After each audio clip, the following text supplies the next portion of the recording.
Welcome back to The Line. KOAT TV's Target 7 revealed this week that the Albuquerque public safety tax that was enacted way back in 2003 has been collecting money but not spending it as promised. The tax collects 25 cents for every $100 spent and has cost the average Albuquerque household since the inception $4,000. City leaders promised that it would make the city safer, but the crime rate has gone up by 21% since 2003. Albuquerque is far fewer than the promised 1,100 officers we were supposed to have. A public safety tax advisory board promised to oversee that spending was never formed.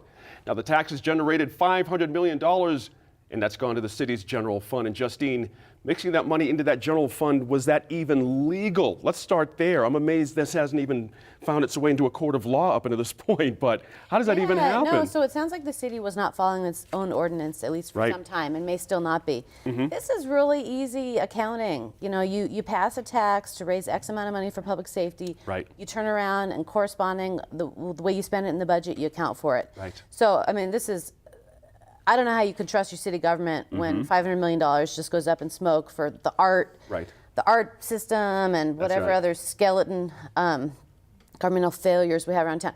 But this is really timely because I think Councilor Sanchez is pushing for another tax increase, which we ought to see. Actually, I think the city instituted a tax increase, and I think there's talk of another one. The city's tax increase that was imposed did not go to the voters, right? That's right. And so we're up close to 8%. There's going to be a push for another one, and at some point, you know, people just have to say, just like the state says we're doing this for the children, we're doing this for schools. Here we say we're doing it for safety. Right. You have to have some proof that that's actually what's happening. One, that's how you're spending it, and that you're seeing those results. That's right. And so citizens of Albuquerque were not seeing those results, and I mean, it's just an abysmal failure of a simple budgeting process. It's amazing when you think about this, Lana, when we're breaking ground on Topgolf this week. Ostensibly, some of this money might have gone to that. When you think about it, how's that going to sit with the citizen? But let me start here. If you factor in the 38 cents on the 100 that Justine just mentioned, the newer tax that Mayor Keller drove through early on his term, why wasn't City Council saying, okay, hang on, you want this new thing? What about the old thing? We voted on this old thing. That was the moment, it seemed to me, where someone should have stood up in City Council, but it didn't happen. I don't get why no one's accountable. Right. No one's responsible. No one's probably even aware of sort of what's going on. Where's the treasurer? It seems to me like the treasurer should have a major role in telling the city council what the accounts are and you know how much we've spent. I mean, where's the treasurer? You're talking from day one, from year one. I mean, the 2003 Act was a long time ago. Where were all these entities, you know, 5 years after that, you know? I mean, we're supposed to put trust in the public institutions for a reason. They're supposed to reflect our best values and be able to monitor the safety and well-being of their citizens and the people that live here. But I find that this specific issue is just a failure of not being able to, what we talked about before, tracking from account A to account B. After you pass the tax, I don't think that's modernizing government. I think that's just essential bookkeeping, and that's something we can all agree with that our taxpayers deserve to have, and we should be able to have it readily accessible online, on our phones. I mean, baseball fields, visitor centers, swimming pools. There's a lot of stuff that's been paid for. Yeah, exactly. Tiny homes, got to throw that in there. There's been a lot of things that have been found a way to get paid for, except public safety. The number one issue, far and away in this city, not even second place is even on the same lap. Are we at fault here too as citizens? Well, we voted for this thing. We never really followed up, actually. So. We didn't. So a number of things completely failed. So I was on the city council in 2013. I got to vote on one budget. And I read appropriations like everybody else. I can imagine, No line item that caught my attention. Wow. So where was the responsibility to put the line item in 2004 after the tax pass? I mean, there's some things that are just kind of pro forma, and so there are people there who were there then, but they clearly didn't remember it either. So everything has failed, but the truth is, when I was there, we funded 1,100 officers. Where'd the money go?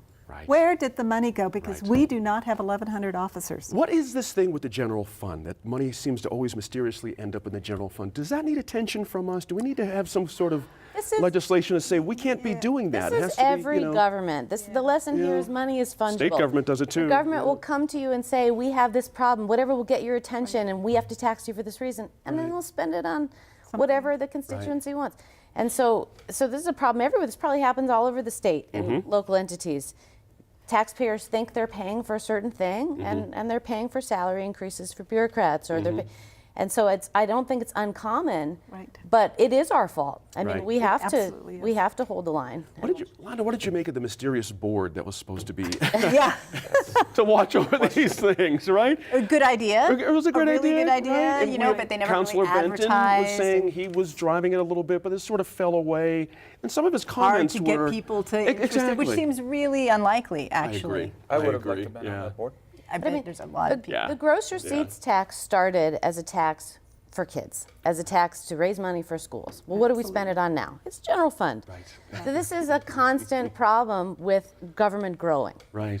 Who can solve this, Zach? Who can just stand up and show leadership and The say, voters. We're not, okay. Elect new people. Really? Okay. Elect people On that- this issue or on this, not okay. just this issue, but also monitor the management projects. and- We could have funded more homelessness programs to help cause, a ripple effect to address systemic crime issues.